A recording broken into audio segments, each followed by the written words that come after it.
Molson. I don't think you're supposed to be talking about that. No.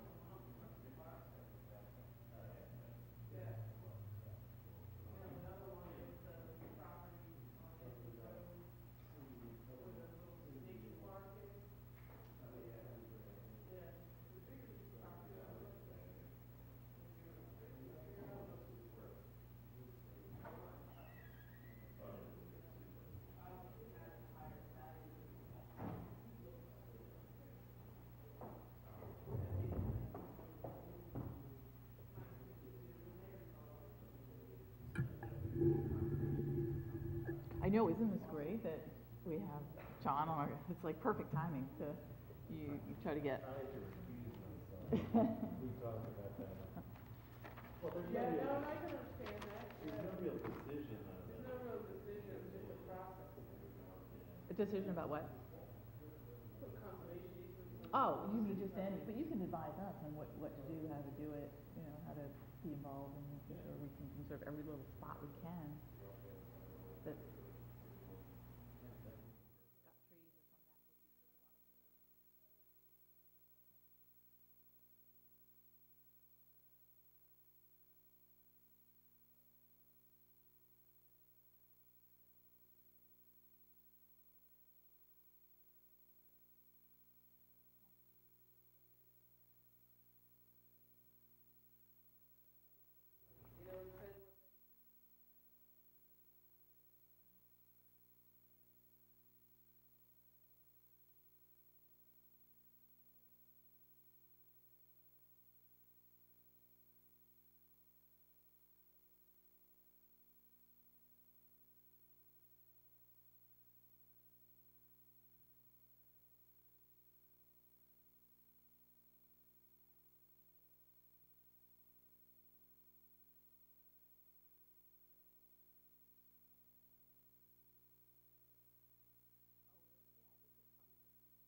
Done by 2:30. My guess is the list, I'm looking at it. Yeah. I think we'll Yeah, I have to look at that one again, because it's. Calling the Environmental everyone's- Matters meeting to order, please. Time was 1:37. I'm joined by Alderman Pfeiffer and Alderman Arnett. We have a relatively brief agenda, for us at least. I think we can get through it pretty quickly, and unless there's any objections, I think we'll go through it in order.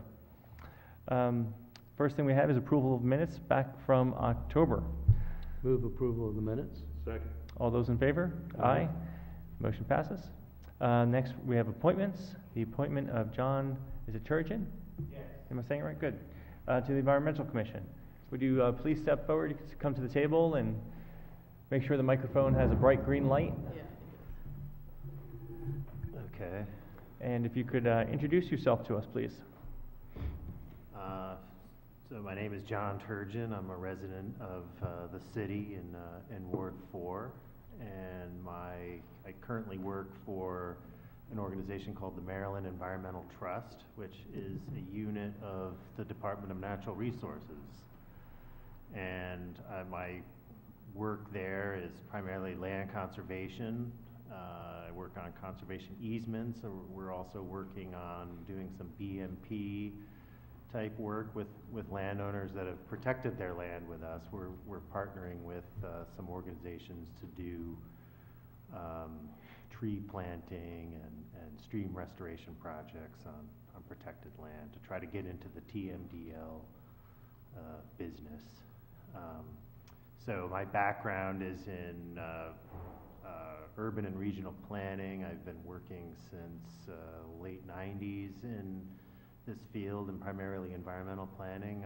I'm relatively new to Annapolis. I've been here about 2.5 years and moved here from southeastern Pennsylvania. I had worked for a land trust, a nonprofit land trust, for almost 10 years in the Philadelphia area. And then prior to that, I was in Maryland. I worked for Montgomery County on parkland planning and land acquisitions, and then I worked for the city of Frederick and also the city of Gaithersburg for a couple of short stints, working on urban forest conservation type projects and development plan review. So, yeah, that's basically my work, and you know, I have a master's in urban and regional planning. So, you know, my goal is just interested in putting my educational and work experience to use in service of the city, and I am interested in environmental issues and analyzing those issues and trying to come up with solutions. Terrific. Well, you certainly come very well qualified. We happen to have worked for Montgomery County in the same exact time period from 2000 to 2004. Oh, But, you did? I did. I was in the county attorney's office that same time period. Oh, okay. But I don't recall doing work for the Park. Maryland National Park and Park and Planning Planning. I Commission, remember yeah. being aware of it, but not doing work for it. So welcome to Annapolis. If you're only here for 2 years, you're like a newbie compared to these guys who were born and raised here. I know. I'm a transplant as well. You're aware of how often the AEC meets, and you expect to be able to regularly make their meetings? I do, and I've actually, Already been coming to meetings, I know, I started attending them in July, and he's still coming, and he's still wants to do it. Terrific. I think I can speak for my colleagues when I say we're always impressed with a number of volunteers that Annapolis boards and commissions attracts from around the city, and especially someone obviously so well qualified. You obviously have a lot of options of how you spend your time, so the fact that you're willing to volunteer is very appreciated, and I think it's valuable to the city. Hopefully it's valuable for whatever you'd like to get out of it as well. I have no hard pressing questions for you. I mean, I see your resume. I've heard good things about you in asking about you. Either of my colleagues? Sure. So, Mr. Chair, I'm bewildered to have such a profoundly qualified candidate. We're qualified I know. It's like, by a lot. feels like we should be working for him. I did want to ask on a personal note, because I see Albany, but I detect further to the west in your accent. Oh, is that right? Where are you from originally? Well, I grew up in the Hudson Valley part of Okay. New York State, Yeah. so. Well, I was born in Medina, up between Rochester and Buffalo. and Oh, okay, sure. Sounds very much like home Yeah. to me, so. Interesting, yeah. I would, barring any further discussion, move approval. Second. All those in favor? Aye. Welcome. Thank you for volunteering. Thank you. Thank you. Look forward to running into you again, and wish you good luck. Great, thank you. Yes, Thank you. pleasure. You understand the process, by the way? John, do you understand the process, by the way? So the committee recommends, in this case favorably, to the full council, our endorsement, because of the committee that you're on is why you're assigned to this committee. So now we'll go to the full committee, full council, I believe on Monday, actually. Monday, correct? Yeah, Um, I received an email from city staff that Okay. was going to the 23rd meeting. Yep. And so I'll leave it to other people to tell you whether you should show up on Monday or not. There tends to not be questions, and so, again, not my business to say whether to show up or not for that, but that's usually a pretty quick process once we get through the committee process. Okay, Good luck. great, thank you. Thank Yeah. you. Thank you. Pleasure meeting you guys. So we end up talking about the newsletter. Yeah. Okay. You're welcome to stay and listen to the rest, but you're welcome to depart us as well, whatever suits you. I'll stay for a bit, 'cause Next up is general discussion. We have SCA updates. And Mr. Gutwald, thank you for joining us, and we have Ms. Broadbent here as well. So just to update my colleagues, we have current projects as of December 29th in our program here. I asked Mr. Gutwald, it still seems pretty overwhelming to look at, and makes me actually miss what Ms. Broadbent used to present when we had different assignments. Not only that to be insulting, but this is real hard to digest, to pull out what should I be focused on, and what's a big deal that I should be looking to cull out to pass on to my constituents. since we discussed, I guess the last time I was at this, and heard the concerns, what we've tried to do is provide a key, but I think the key part to all of this and what we can do to improve upon this is look at the FCA requirements. There is a column that says, you know, FCA status and whether it is applicable or not. I think what I'll probably end up having to do is to sort everything that's not applicable for FCA, and that'll highlight just those. But what we did, you know, as I explained to you in my email, is that this type of information is requested from transportation to developers to realtors. There's a whole host of organizations and individuals that ask for status updates and what is active out there today. So we started doing this about a year ago, I guess, and then this is what we were providing Frank at the time, and he would go through it and put that little one-sheeter together. Not having a Frank in my office now, we're just building off of what we were doing. So we'll continue to refine the process, but highlighted in red are the things that are new since the last time we submitted this report to you. And I understand even the things that are in red are not necessarily applicable to you, so because they did not require a Forest Conservation Act. The only thing I would add, since September and the adoption of the Forest Conservation Act, we have ones that had been submitted to us and had not had any approvals. They might have had a forest land delineation. We backtracked and said, let's post the property, let's have the public meetings.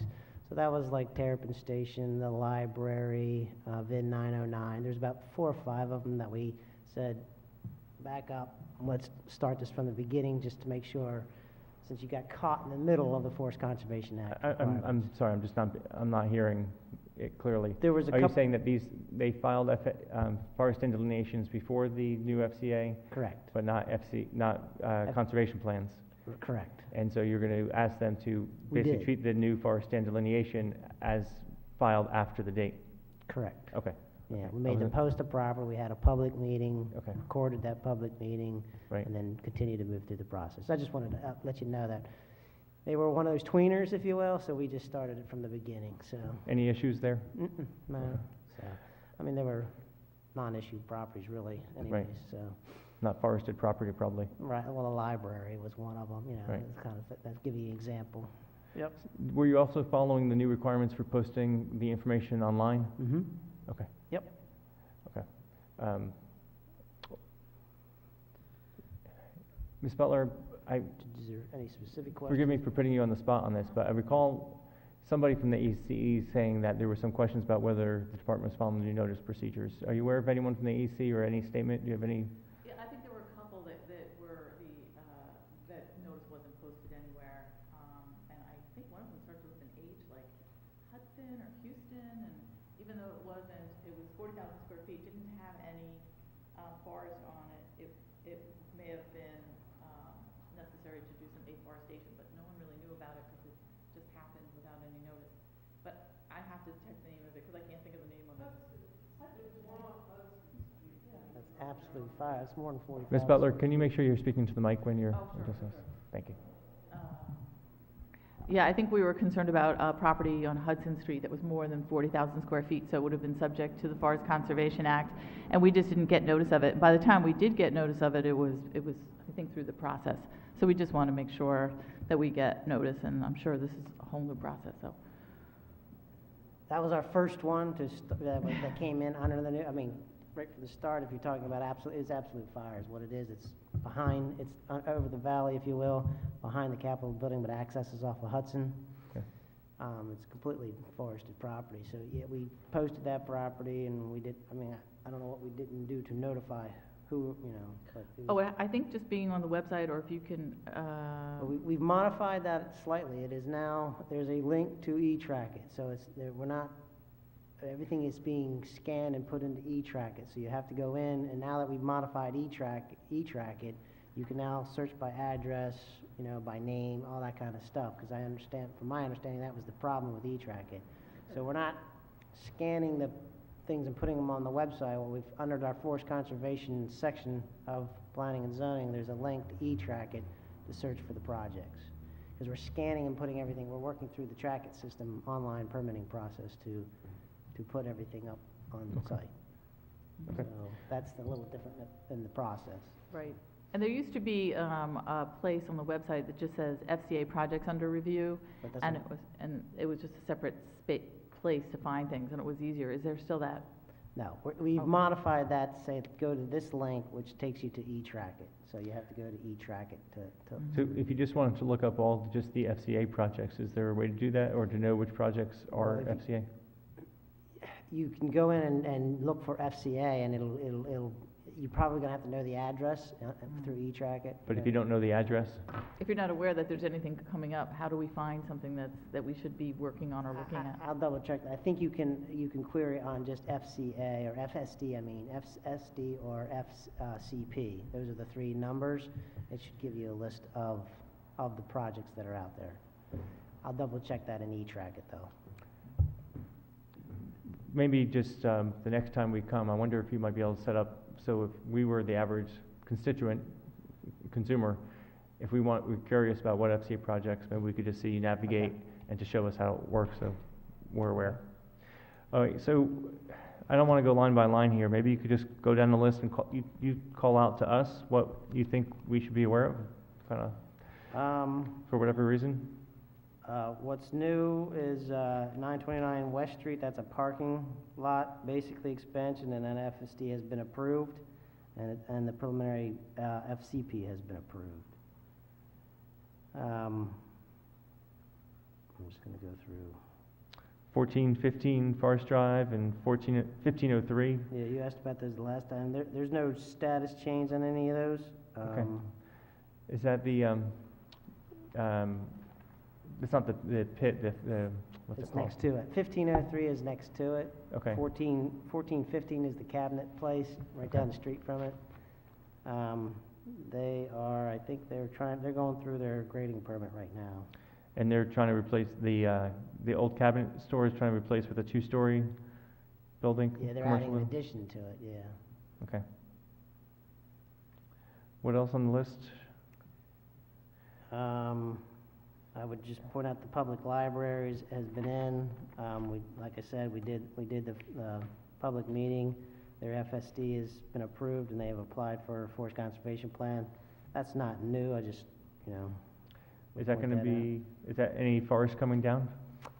No, but there'll be, I think there are some afforestation requirements.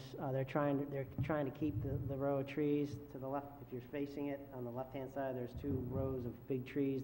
They're maintaining a bunch of those, keeping those there, as much as they can, and then providing some more forest conservation. More of their forest conservation is to the rear of the property. What is that, Poplar Street behind it. So, and they'll be doing some, reforestation there, off the top of my head. Okay. Annapolis Yacht Club? That's not required. They're not disturbing anything, and that's a critical area on top of it, so. Okay. Bay Village, where are they at? Bay Bay Village Village Assisted is moving along. They've got their forest conservation plan approved. They're going through building permit review, grading permit review right now. Okay. When do you expect them to break ground? Well, soon. I mean, they're beating on me. Okay. Benby Beach is usually one you ask about? I do. And It's a slightly different project, or it's just the renaming of the Rogers property project, or is this the Yeah, other? that's the Rogers property. Chesapeake Grove, Benby Beach? Yeah. That was changed a while ago, since I've been here anyways. They're still under review. That's critical area, so it's not really forest conservation. So that'll come under the critical area requirements. I can tell you right now, their issue is off-site mitigation and trying to find it. Is this the one that has the neighbor's road that they want to use? Access, yes, it's an easement that Right. he has, yep. Did that ever get resolved? To the applicants, the to my understanding, they have control of that access, and they're retaining Mr. Moore's, rights to that access. Okay, That's as and much he's as- happy. But nothing's, I mean, they did not have ownership of that strip, Right. is what the original issue was. They have retained ownership or contractually retained ownership of that and maintaining Mr. Moore's, right to access. I have a question for law for that, but. Yeah, okay. Crystal Spring, can you help us separate fact from fiction?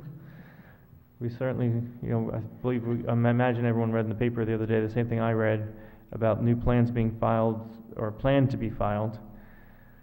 You have any new information for us?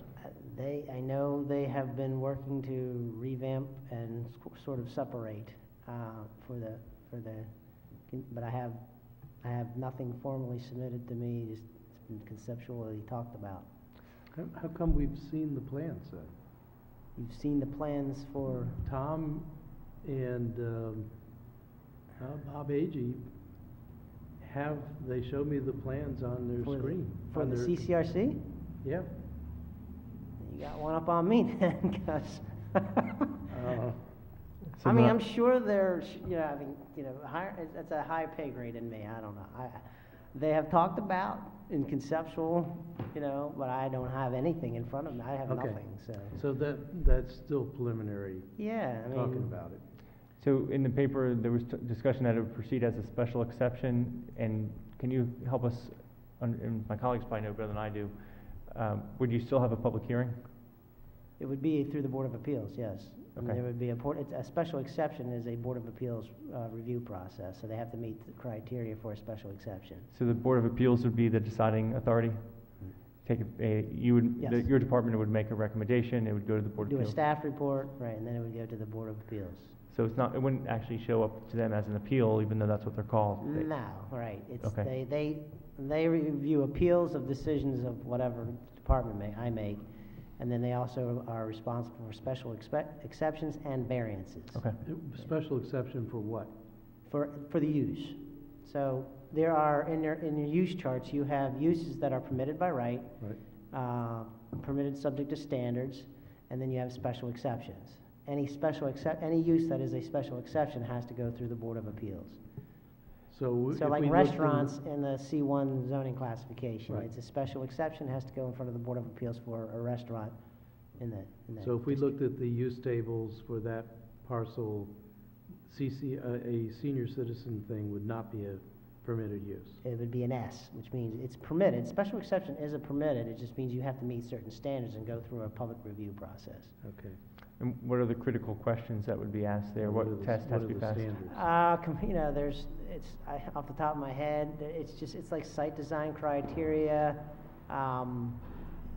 Typically, there are standards of acreage sizes, those kinds of things, that the property is suitable for this type of use. I'm generalizing off the top of my head, I don't know what the specific examples are, but typically you look that this would be permitted if, on any other property because it acts the same way as any other property if it were zoned had another zoning. I mean, that's the Schultz versus Pritz, test for special exceptions, so. The biggest issue I've heard so far is whether the rest of the property would be put into an easement or would be open to development at a later date. Correct. How would that be decided? To my understanding, in the preliminary discussions, is that we're dealing with, they're contractually looking at a specific piece of a property and dealing with their use only. Right. So Their that- property that they're contracting and that piece of property and what they want to do for that piece of property. Everything else, So we'd have to go not to, part of their, Yeah, project. just to try and explain it to people who ask about it, so then whatever part of it that was, theoretically, whatever part of it was then not part of this development because it is much smaller than it would just not be part of their development potentially. It would go back to the owner of the property to have whatever choices there were, right? So, I mean, Yeah. you're saying that they're, And actually, thinking about it, this is probably a major subdivision, so it would, I'm just looking at Ross because we had that illustration. So it would go in front of it could potentially go in front of the planning commission as well as a major subdivision. well, that's the question, yeah, that people are trying to. So, Well, I'd heard a rumor that they were limiting the height of the building so that they could avoid being a planned development. But what the consequence of that is it spreads them out more. Yeah, it's much more So- sprawling. Yeah, so more sprawl. Does everybody see this? Yeah, I know. How's everybody know about this project? Well, I mean, you know that this is not going to stop being controversial. Right. And this time, when constituents ask us questions, we'd like to be ahead of the curve instead of behind the curve. But it raises a broader set of concerns about avoiding the planning commission and things like that. And when you do that, you have impacts on the land use. So if you're keeping the height down in order to avoid the planning commission, you're spreading out more with the same number of units. And so I think that is very much a site design issue, and certainly it'll be things that I would like to be asking you questions about as it moves forward. Because the whole point of this was to try to save as many trees there as we could. And I understand first of all, I heard that they bought up the property owned by Severn Bank, so that won't be developed for another use. But if this is what's going to be the use there, but if they're spreading out, that means they are going to encroach not only on forests. I'd still like to see where the vernal pool is. I'd like to see Mr. Urban's issue of the hydrology of the land there, and are we doing anything? I don't know if they're going to be doing anything where they're building basements or subterranean garages and things like that. So I don't think this is going to go away as a naughty little issue. No, well, all I can tell you is I said the same thing to Mr. Bradshaw and company too. I said, I know it's just a CCRC, but I think the issues still remain. Yep. And I think Mr. Weingrad has said the same thing. Yep. I've seen the emails, so, conceptually what we talked about was, reconfiguring the properties so they could fit their CCRC on a property as a separate project, not associated with the entire Crystal Springs, And what- project. And whether it's a special exception or some other type of application, if it's 40,000 square feet, it's still going to fall under Forest Absolutely. Conservation Act, right? Yes, And presumably, it's going to be more than 40,000 square feet. it's more than 40,000 square, Yeah. yeah, it's way more. I mean, just thinking of the CCRC itself, I mean, you have, first of all, you have the carriages or the independent livings, then you have the assisted living, and then you have the nursing home, and that wing and that building itself Right. would generate probably more than 40,000 square feet. It sounded like progress to me. My concern is that if this project is approved as we've just been talking about, that the rest of the property, it isn't just part one of many more parts, that we lock up the rest as done, off the table, Yeah, if well, this gets approved. And I can tell you the 75 acres need that first and foremost, the easement area. Thank you. Mhm.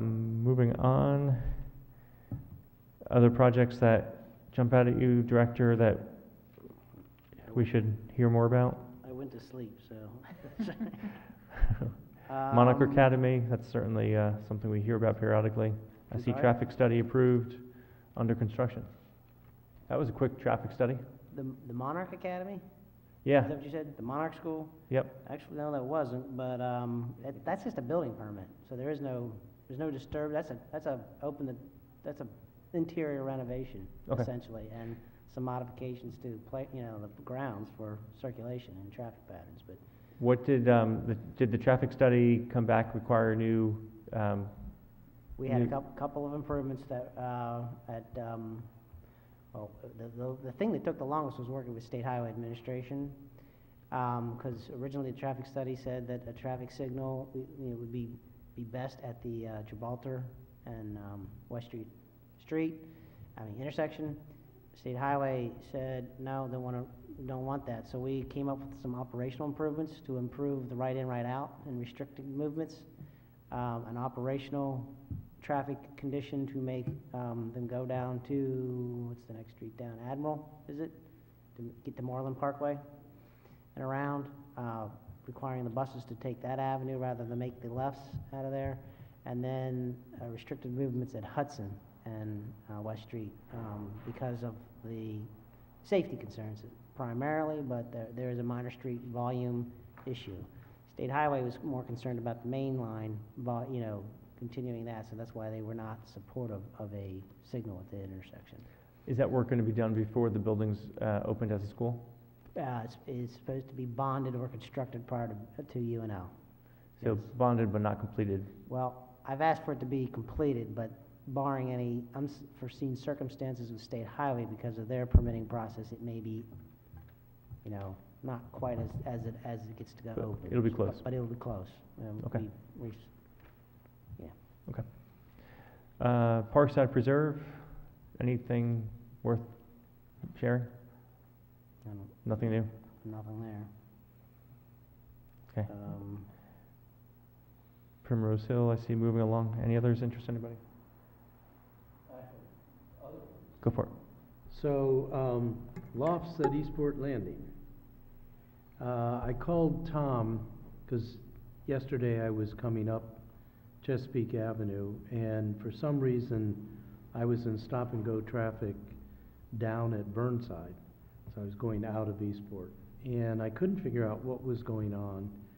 And then it turned out that there were a number of vehicles that wanted to turn, they were past Americana, but they wanted to turn left into the shopping center.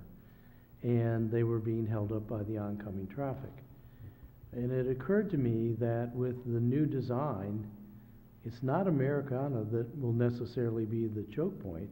It's going to be the new entrance on that end of the shopping center. And I don't recall the traffic study taking that into account. I do recall that the traffic study, and I was boggled my mind, said the only thing that needed to be done was change the timing of the Optimization of the stoplight, signal. Yeah. which I, as a citizen, find an unacceptable solution, but we'll have to deal with that when it gets before the Planning Commission. But that is going to have a set of problems. You've got all of the traffic going in and out of the post office, which is amazingly robust in this day of email and those sorts of things, Amazon delivered to your house. Then you've got Americana We're gonna use and drones. potential, pardon? Yeah. We're gonna use drones. We're Right, gonna right. And then, now you're gonna have this new left-hand turn, and then you're gonna have the corner where Chesapeake and Bay Ridge converge, and then the stoplight at Monroe, and no stoplight at Madison. I don't remember the traffic study really looking at that dynamic.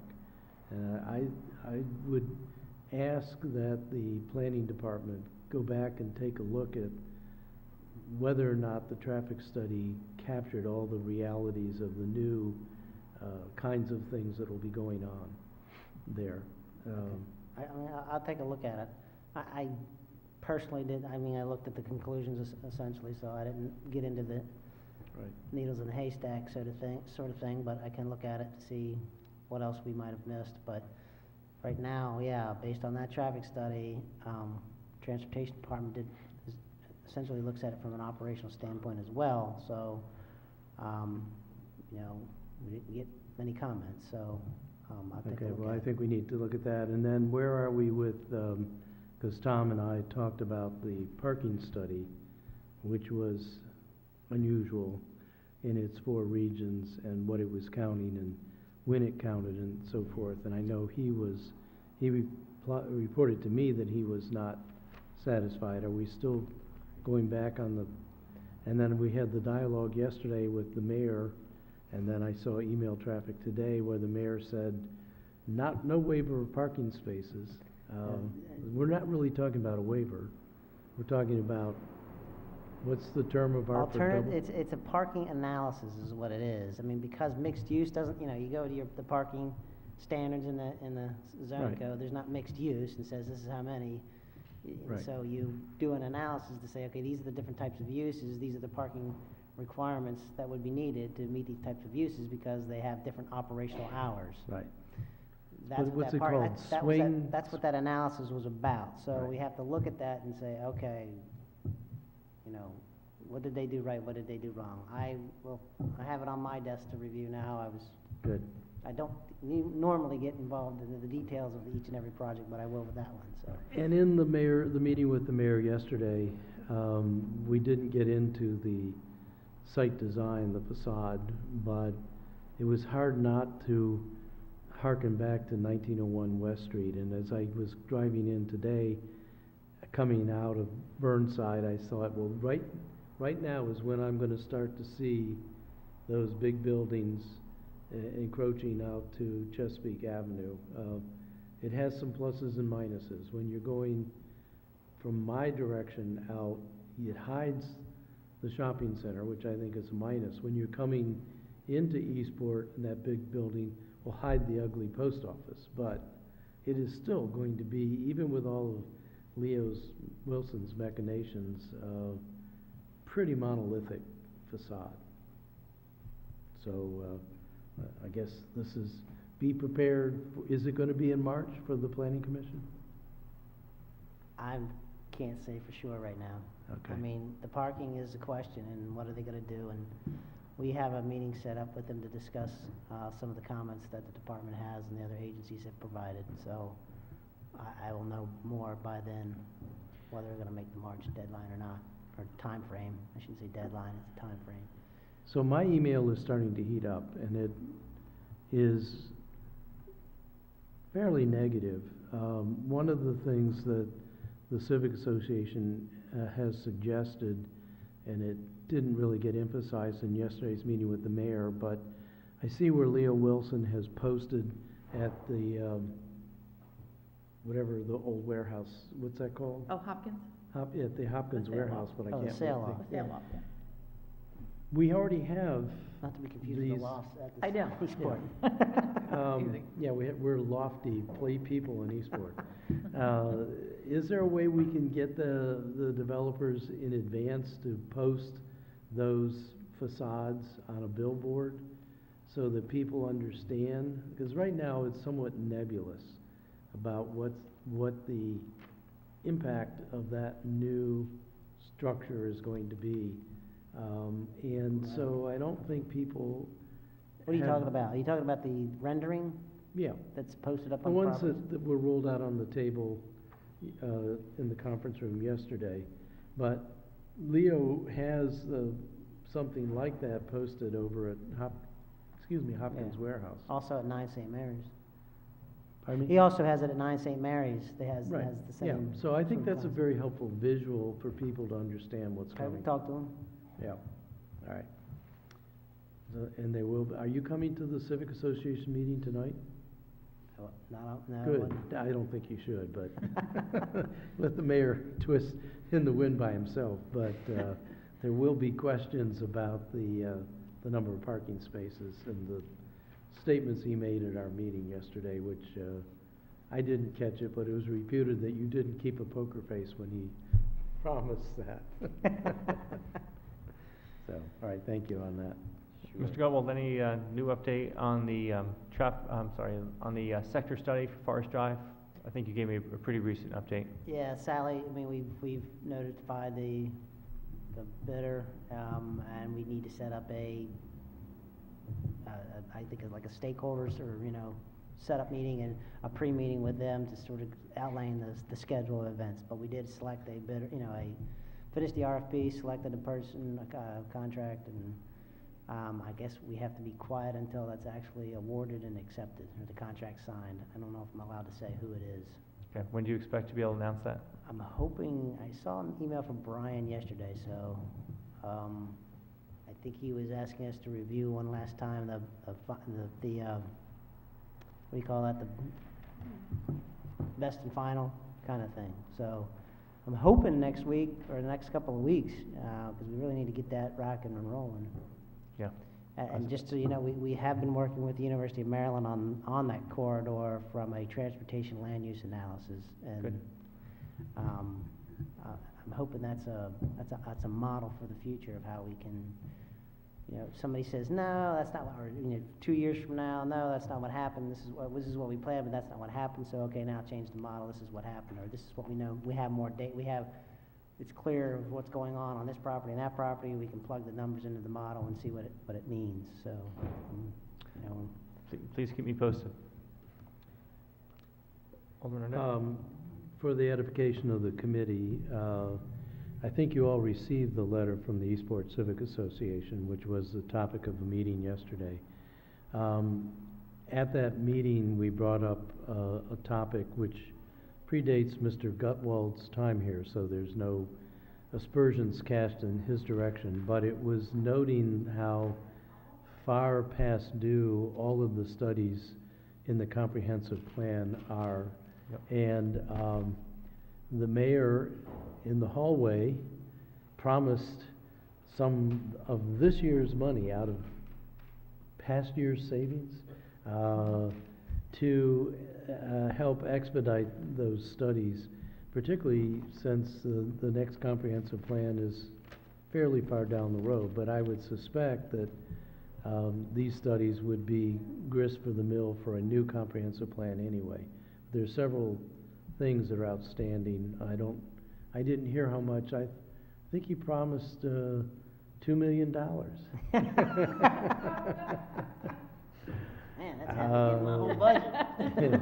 It was certainly a six-digit figure. that shows up at the Capitol. Yeah, right. It was a significant amount of money because it has been clear, as we went through our financial difficulties, the staff that bore the biggest brunt of the cuts was the planning and zoning staff. It was cut in half.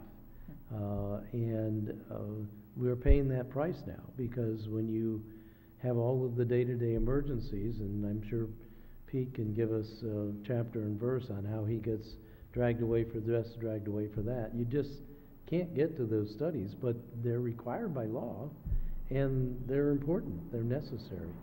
And I know that the director's philosophy on things like traffic and parking is to have a more global model where you can plug in the specific project and you can see not only the impact in Eastport traffic, but the impact in Eastport of Forest Drive traffic. And I think that obtains for all of the different wards. So I, for one, plan to be looking for the mayor's, in the mayor's budget, but I think before that, I'd like to see a dollop of money coming before the finance committee, just like that came before us for the police department. And I think it benefits all of us. Comprehensive In the plan. comprehensive plan, It's the Yeah. sector studies. everybody has that with them, right? We actually are, with the Forest Drive sector study, we actually combined the Bay Ridge and the Forest Drive sector areas or opportunity areas into one sector study. So we will have been up to speed, so to speak. Back to the FCA, you got additional responsibilities with the change in departments and new Forest Conservation Act to implement.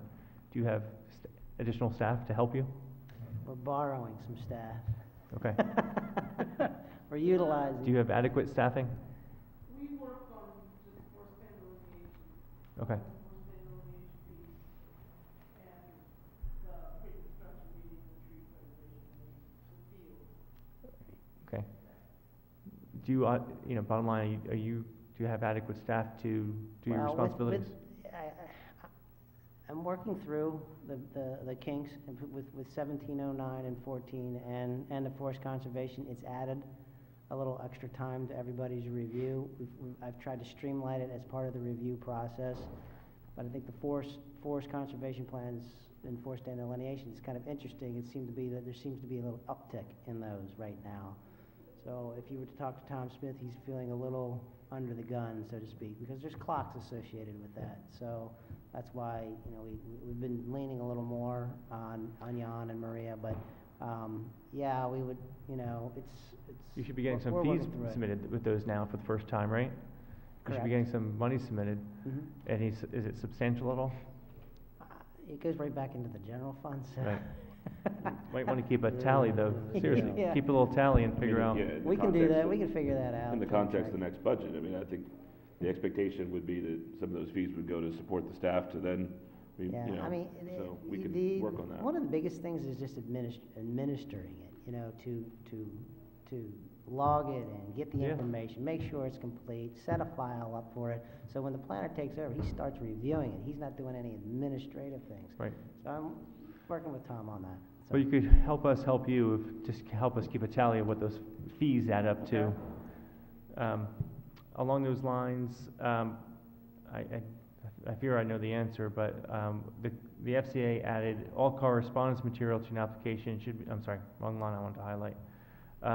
The city shall use best efforts to provide weekly electronic mail updates to interested and registered users of newly filed and updated FCA documents. When we talked about this, the language, Ina was more than happy to try to help do this. That Senator Foundation already existed. Mhm. Have you worked on that? To be honest, I think we're trying to roll that in with everything, so we have to notify individuals, anybody that spoke at a planning commission meeting, anybody that contacted us to update them. So we keep, whether it's forest conservation or not, we try to keep all those individuals up to date and status, letting them know where we are with that, with notifications. So to be specific to forest conservation, I couldn't tell you to that. For like forest stand delineations, I'd have to go back and look. As you're working, or when you get to that, can you add the 3 of our emails address so we could know what it's like to be a constituent on that list? Gotcha. Please. Okay. Can I add just a little Go ahead. emphasis? The Capitol had an editorial today about how the Crystal Spring is a geyser of ink, but I think even broader than that, after murders, land use really does occupy a great deal of the ink in the Capitol, and I have felt for a long time we don't respond to that in kind with the kinds of resources we devote to it. So again, budget time is coming up, and Right. I think that it's not the time to be meek or recessive. I will be personally asking about this, even if we no longer do enhancements in the mayor's budget. I will be asking about enhancements at the Finance Committee hearings, and I really think we need to devote the resources to this that it deserves. I mean, it really is a quality of life issue. Yeah. So I We would could encourage definitely you. use a forest conservation person. I'm not gonna lie, I mean, you had Frank and Jan before, and now it's been placed upon in a review process to essentially Mr. Smith, because he is the expert, if you will. Not that people don't help out, but it's placed upon him for that. And we originally didn't think it would, looking back, how many forest conservation plans and, that kind of stuff, we didn't really think it would, wanted to test the waters, but it's really upticked for some reason, just in like the last 3 months. So, just like harbor lines, we didn't think that was gonna be such a big. Oh, on that topic, This is environmental. We don't have time. Alderman Pfeiffer's trying to get out before 2:30, and we could encourage him to leave and then vote for the new chair. Yeah, right. A little after, I have a little flexibility, but. Okay. Well, do you want to knock out the chair? I Yes. nominate Ian. Right now. No. All right. Any changes? No, All right. I would happily nominate you to serve again. Second. All right. 2 against 1. So do you have these for? Diane, we are ready for the Environmental Commission update? The 5 minutes we always save for AEC. Yeah, No. Okay. Hearing no sorry. motion. we're ready for you. Okay, yeah, well, thanks for giving me 5 minutes, or 4, whatever. Thank you, it is. Mr. Gutwell. Thanks, Pete. So the AEC has a very big agenda. We're trying to get a lot of things done this year, and we would like to just mention a few of them, and anything you can do to help us, we'd be thrilled. We're very much interested in passing a no discharge zone in Annapolis, and I think that the county is already on board with this concept. They have something like a maritime advisory board, it's just at a county level, and they are all in agreement that this should happen. And Kurt Riegel is very much involved, He's got the support of the Severn River Association, Severn River Commission, the AEC, and just about every environmental organization you can think of. So we anticipate that that may happen this year. We just passed a resolution yesterday for the AEC to support this. And there's still some remaining controversy, but I think that's going to go away apparently. So stormwater. Can I ask a question? Sure. Obviously, we spent a little time last year during the budget process. This came up and was sort of raised, and the sense was sort of we need to think about it more and have more analysis before. But I mean, is the belief that it will take a council action to basically implement it? It's not something that could be done. Well, we talked administratively, about a resolution. Some people think a resolution is adequate, but I think there are other folks that think that a real ordinance will be better. So. Yeah, please. Maria. So I promise only Now I have 2 minutes now. 20 No, we seconds of your time. Yeah, we got time. Alderman,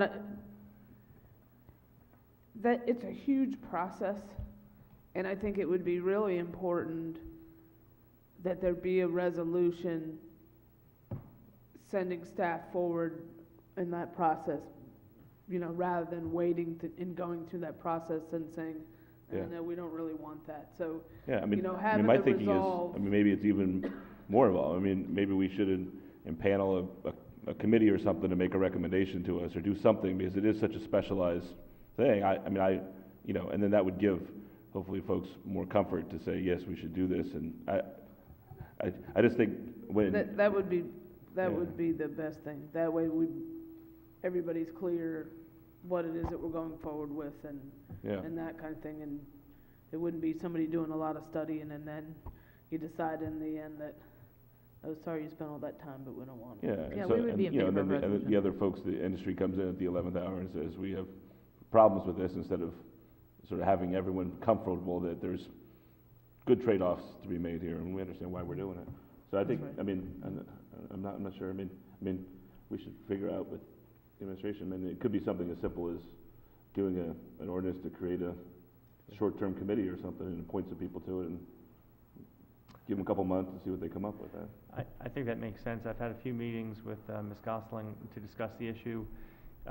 She argues that a no discharge zone actually would not accomplish any improved environmental, not provide any improved environmental benefits, and just targets people with type 2 systems that are already legal, and in a very small minority. So I'm gonna take I feel personally torn on the issue. 5 more seconds of Diana's time. The big change in sort of the movement of this issue forward is that originally the discussion, you know, that was brought forward to you and to the administration from Mr. Regal was that we were looking at an Annapolis no discharge zone.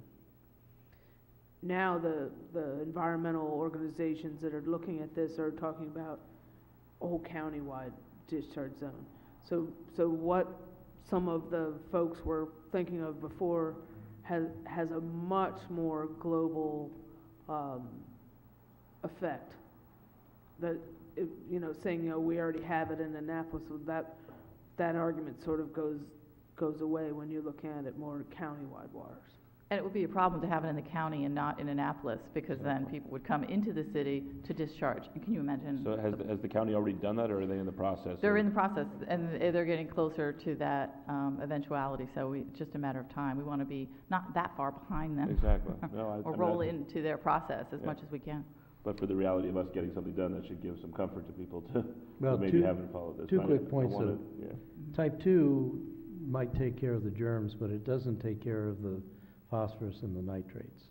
And that's a problem. It's a problem with a big vendor in the city, and I think it needs to be addressed when we renew a lease. The other thing is, this is a sunny die year, so our time frames are much more limited than normal. I like the idea of there being a committee to give us some recommendations of what we should be doing. And if you want to direct the law office to create that resolution, I think the hard part to me, figure out who should be on the committee. Yeah, but my thought is, we've done this on a few other issues over the years where there's something that's, you know, somewhat complex, where you have folks from industry and folks from the environmental community and folks who have, hopefully someone from the county who's involved in the creation of their process. And, you know, it could be just short for, you know, they meet a couple times over a month or so and see if they can come to a resolution, they may, a recommendation. And the Seven River Association is already well down the road. Exactly, yeah, so I just think, and then there's some formal mechanism where they deliver a recommendation to us, I think would help. I think that's an excellent idea, Alderman Pfeiffer. I think if you took somebody from the Maritime Advisory Board, one person from the Environmental Commission, maybe somebody from the Severn River Commission, and a county person, and give them a limited amount of time, like 3 months, to come up with some recommendations, that might be just the perfect solution. Oh, shorter than 3 months? Okay. Because of the schedule this year, yeah. Okay, well, I'll talk to the Okay. city attorney about it and see if we can get something drawn up. Sounds good. Ms. Butler, anything else? We're talking, well, the Priorities. AEC is talking about stormwater issues. You know, we obviously want to try to make sure that more stormwater projects are going in the ground and less money is going to staff salaries. And we're just talking about, you know, how that works and how we can try to improve that process so that more projects get done. We're also working on stormwater issues when plan unit developments or any developments go in to be reviewed, trying to ask developers to do more than their bare minimum stormwater treatment, just the minimum requirements by law. So if it's an existing property that's just being renovated, instead of just treating 50% of the stormwater running off, we're asking for more. And it seems to be working pretty well, and we are getting some buy-in from the city to do that. And so that will potentially decrease the amount of, any increase in stormwater fees going forward, because we're getting developers to sort of pick up some of that cost up front.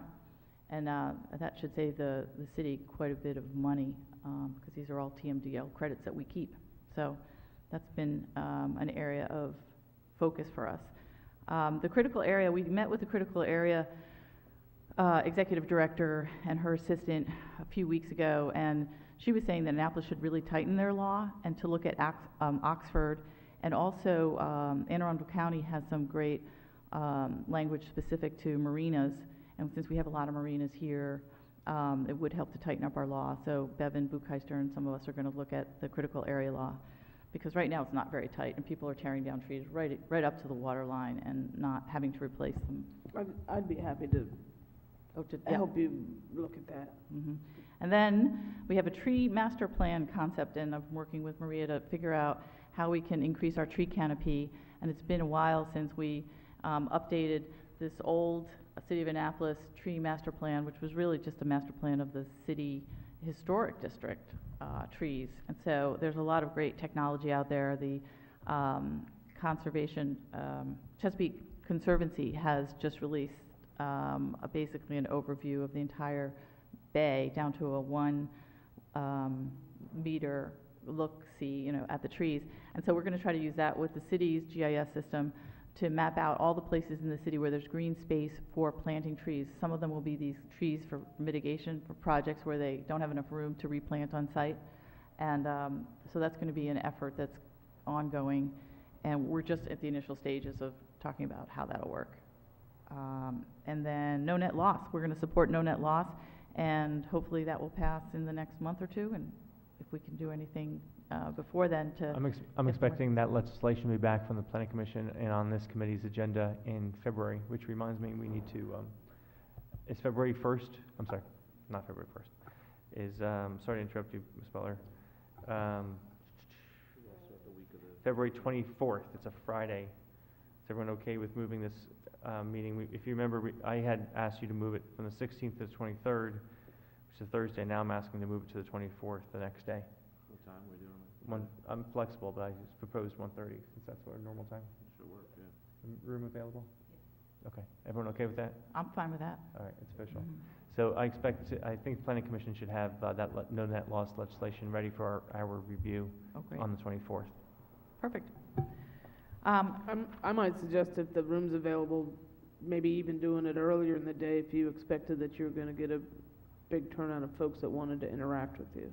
I'm completely open. I mean, it's Fine. up to the committee, but, That's fine. What time it's do a you wanna big start? topic that has a lot of interest. Doesn't matter to me. You wanna do 10 o'clock? Sure. 10 o'clock? Room available, Cindy? All right, we'll say tentatively 10 o'clock, pending Cindy checking that the room is available at 10 o'clock, and if it's not, we'll stick to the 1:30. And then finally, I did have an opportunity with another AEC member in the South River Federation and a traffic person to sit down and talk to the Crystal Spring folks, or I should just call them the National Lutheran Community Services people, last Wednesday, and they did show us the plan. I'm not going to say much more about it than we've seen their initial concept plan. They are coming to our Annapolis Environmental Commission meeting Wednesday, February 1st at 7 p.m. to show us some more of the plan and to discuss the stormwater and tree issues. So we feel honored that they're starting with us and want to get our input. And we're very open to discussing our ideas on the property.